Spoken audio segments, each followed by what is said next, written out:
The first picture of Itan Moore, one of the hostages released from Gaza, has just been published. So let me just zoom into that for you. So very grainy image, but there's our first image. Guys, I just got goosebumps. Wow. I just got goosebumps. The moment the freed hostages crossed back into Israeli territory just minutes ago. Just zoom in here for you a bit. Sorry about that.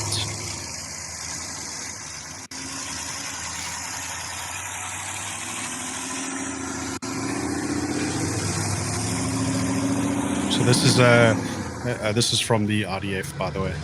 The last 13 Israeli hostages are now with the IDF. A historic moment. All surviving Israeli hostages have been freed after 2 years in captivity by Hamas terrorists.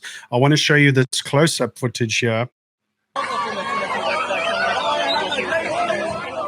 A little bit loud there, so I just want to show you this.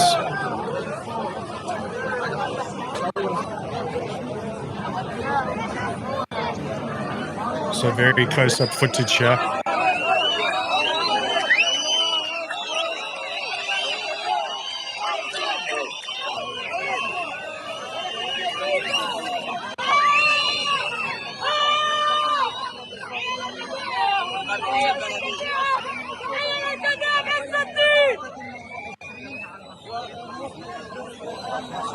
This is the closest footage I've seen so far of the Red Cross.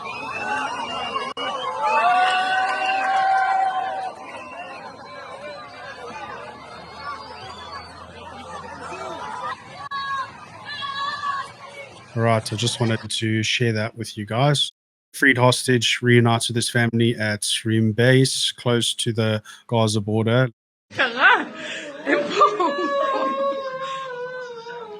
But this was a reunion, so very emotional moment.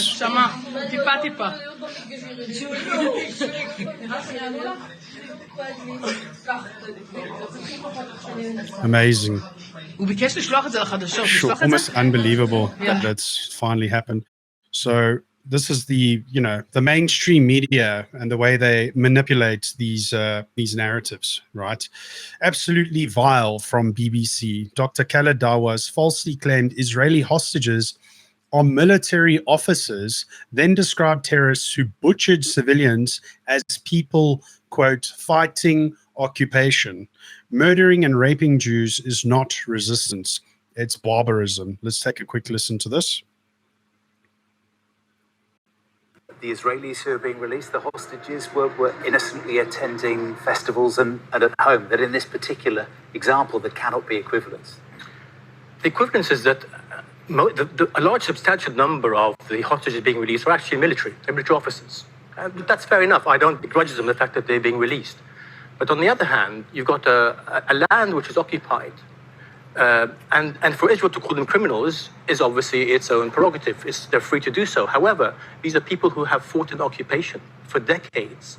So whether Israel calls them criminals or terrorists is really of no interest to me, because I think actually we are under an occupation. Palestinians are under occupation. And it is only their right to fight their occupation. The mainstream media reporter, is the war now officially over? Trump, yes. So let's just have a listen if we can hear this in here. Is the war now officially over? Do you have any message, Mr. President? Is the war now officially over? Do you have any message, Mr. President? Thank you. So you couldn't really hear Trump there, but you can definitely see him give a nod. Is the war now officially over? Do you have any message, Mr. President? Thank you. Yeah, so it sounded like there was a bit of a yes there, if I heard correctly. Trump buys challah bread at bakery in Bnei Brak. During his visit to Israel, US President Donald Trump stopped at the bakery where he was seen purchasing traditional challah bread, a gesture that quickly drew attention and warm reactions from locals. So there's just ooh, look how nice that bread looks. That looks delicious.